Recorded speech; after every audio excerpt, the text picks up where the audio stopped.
Good morning, everyone, and welcome back to Generic Garage. On the last episode, we left off with the engine finally fitting inside the Shogun, and I said we needed to get the A-arms put back on, we needed to get the CV axles put back in, we needed to get the wheels put back on so that we could try to start working on suspension. So off camera, we got the Festiva pulled off the lift and put on the other side of the garage once we got the other side of the garage cleaned up.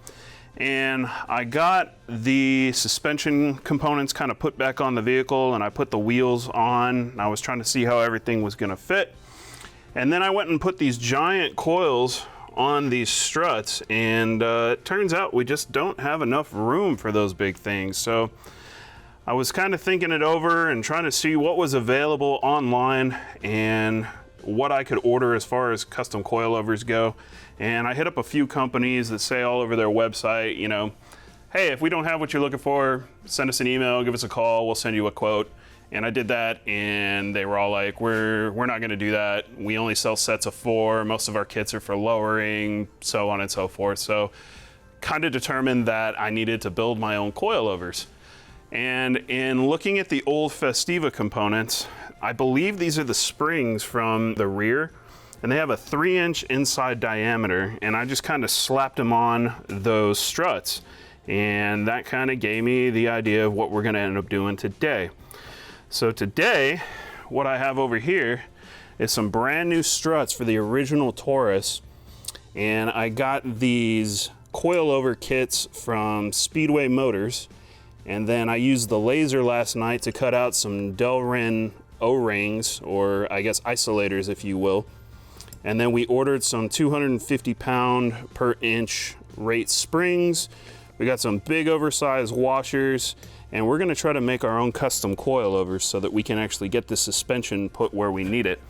So I'm gonna have to get this all lined up and then make a plate, and then come over here with a plate, and then come off of here with a tube, and off of here with a tube, and off of here with a tube to kind of hold that plate right where it needs to be. But to get started, the perches for these old springs are just way too big for the new springs that I want to put on here. So the idea is we're going to try to cut as much of this off as we can, take one of these big washers and put it on here as low down as we can, weld it on there without hurting the strut if possible, slide the coilover sleeve on, put the Delrin on here, put the spring on, another Delrin, the top of this whole setup for the coilover sleeve, and then see if we can't put this back in the vehicle on both sides, make some plates, make some tubes, get everything tacked into place and welded up while trying to maintain some adjustability in those struts slash brand new coilovers that we're doing. And then I have some mock-up wheels. These are just some basic Vision SW60s, and the total height of the tire is somewhere around 25 inches, so we're kind of in that ballpark of where we need to be to match what came on the original Shogun. These wheels are just old and ratty, and I wanted to get something that I could trust, because once we get this thing back on the road, we're gonna take it back to my place so that we don't have to drive an hour every time we want to work on the car. So that's the goal for today. Let's get started.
Alrighty, well, we have made some coilovers. It wasn't too bad. I managed to cut off the spring perches pretty easily. I had to rotate it around a couple of times because obviously those plates didn't fit in the bandsaw that I have. Wish I had a slightly bigger bandsaw, but we'll get there one day. The way it is now, this one worked just fine. So after cutting off the spring perches and kind of going around the weld bead from where those perches were welded onto the struts, I was able to take the grinder and grind down that weld until the sleeve for the coilovers fit nice and snug around it. But we didn't end up needing those washers, so those aren't on there at all. And this is currently where we're at right now. Little tip, if you want to get these struts on those knuckles real easy, make sure you take the knuckles off the car. You're going to have to do that anyways to disassemble them. Before you put them back on, turn them upside down, shove the shock in, hold the shock, and then just use a dead blow hammer to knock them in. You'll never get these struts inside those knuckles with the knuckle sitting in the car, so don't do that, believe me. I've tried, and they're a really tight fit. Anyways, the plates that you're seeing here are off the original Taurus show. These were the ones in the front, of course, and they have a bearing on the underside that allows the shock to articulate when you steer the wheel. Those kind of fit on there exactly like an oil seal would around a crankshaft. You can really just kind of separate the bearing off of there, and I guess they're made to be replaceable because I just took a flathead and popped those bearings off of there. But that leaves us with a nice plate to which we can mount another plate. And I was thinking of welding straight to these, but I want to make these removable. So I had to wait for an order from Send Cut Send. For 36 bucks, they made me 2 of these plates. They're 1/4 inch thick, 7.5 inches in diameter. They have a hole in the middle. I think it's about 2.5 inches. And the holes in these are a little bit oversized, so we have a little bit of adjustability in all directions. So I have to be accurate probably within, I'd say, 1/4 inch, more like 1/8 of an inch, where these are going to get welded up. The nice thing about these plates is that I can bring a tube from here to this empty space, I can bring a tube from here to this empty space, and a tube from here down to this empty space, and just kind of weld that plate where I need it to be. I wanted to make those myself, and I had drawn up a couple of circles on some of that sheet metal that I got, but I did not have a drill big enough to drill out this hole, and I didn't want to sit here and try to grind out a nice hole like that when for a couple days and 36 bucks, Send Cut Send just lasered them out and sent them to me. So that was actually really nice. So we have another one of those sitting over here on the table. So now what I need to do is put this other plate on here, and then we need to cut 3 different tubes for each side. I'm gonna have to get the wheels lined up as best I can, make sure they're pointed forward, make sure they're not rotated in or out, and I guess maybe attach something to the wheel to make sure it's pointed straight forward, and then get these located so that they're the same on both sides. Make our tubes, tack them for now, make some adjustments if we need to, and then hopefully we can weld that all into place, and then we can let the car down and see just how far up these springs are going to compress and if we're going to have clearance issues on the wheel well here. For right now, I just want to get it rolling on all 4 wheels so I can get it back to San Antonio and put in my garage that I've spent the last week cleaning up and getting organized. I'm gonna have to find some way of locking out the steering here, but we'll figure that out here in a little bit. And if the car sits too low, maybe I got the wrong springs, hopefully we can just turn those coilovers, nut adjusters on the bottom, and push the car up so that we can get down the highway.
All right, it is the next day.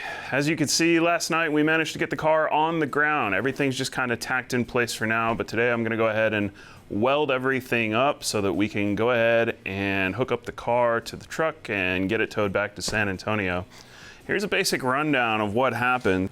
So figuring out the tubes and the geometry for all of this was proving to be a little bit difficult. So I cheated a little bit. I took a 3D scan of everything that was already there. So here's what that scan looks like.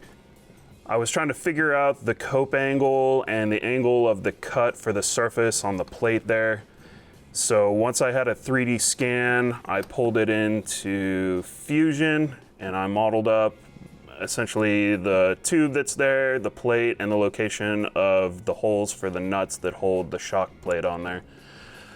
Once I did that, I had a model that I could pull into SolidWorks, and from there I could insert a tube, I could cope it at whatever angle I wanted, and what I did to figure out those angles was just cut a bunch of different angles on some PVC, because that goes a little bit quicker than cutting steel and it's a heck of a lot cheaper.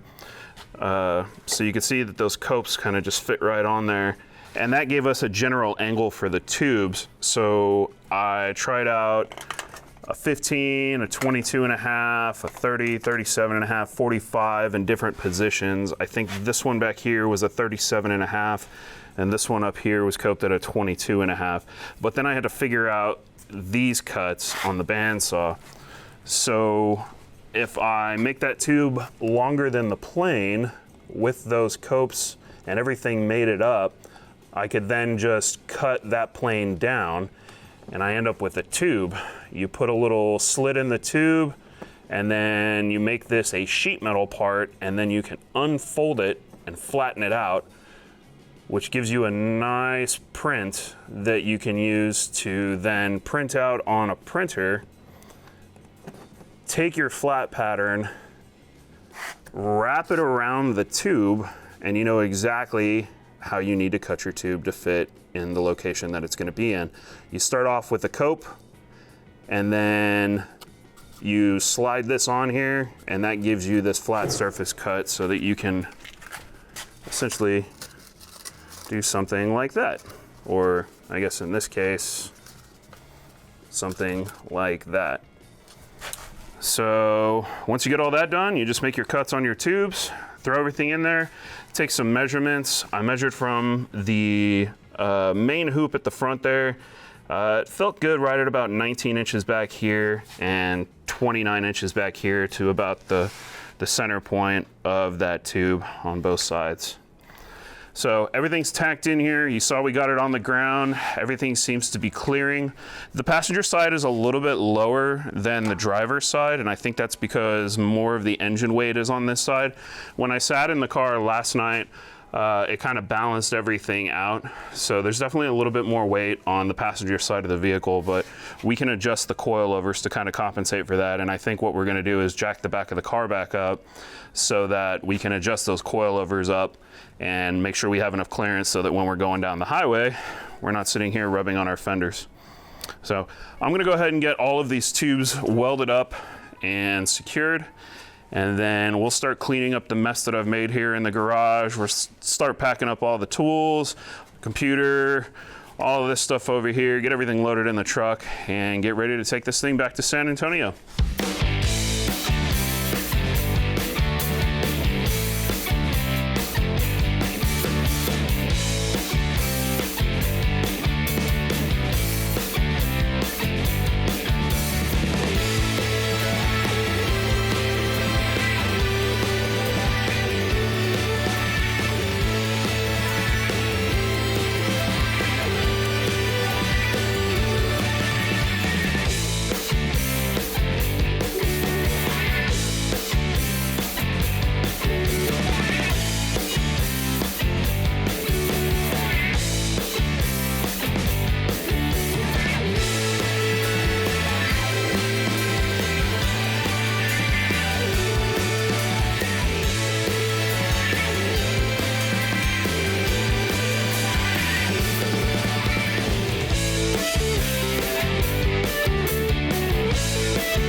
Okay, well, it's late in the day now, and clearly I'm not out at my dad's house. We managed to clean up the entire garage, load everything up into the back of the truck, take the hour drive home, and get the car up into the garage. Obviously, if you've watched any of my previous videos, clearly what you see behind me looks different than my garage that I'm usually in. Yeah, got a new house. So that was something that happened in 2023. I got the garage all set up, and it's a little tight in there right now. I got a few things that I need to clean up still. I need to get rid of that washer and dryer and a big old TV, but the lighting is all done, and I've got all the storage set up, so this should be a pretty good space. I've already done some projects in here. I worked on the Ranger a little bit. Funny story, I caught the Ranger on fire. If y'all want to hear more about that story, let me know down in the comments, and I will gladly tell you exactly how I caught the truck on fire. Yeah, so aside from a few death wobbles on the highway, everything went pretty smoothly. The wheels in the back are rubbing on the fenders just a little bit, but that's okay. We can always adjust those coilovers, and we'll probably end up cutting out the fenders in the back there. But other than that, everything did just fine. The car's in one piece, nothing broke. Everything's good for now. So with that being said, and the car being home, I'm gonna call this episode a wrap. I'm not too sure what we're gonna be working on next time. I need to sit down and kind of plan everything out.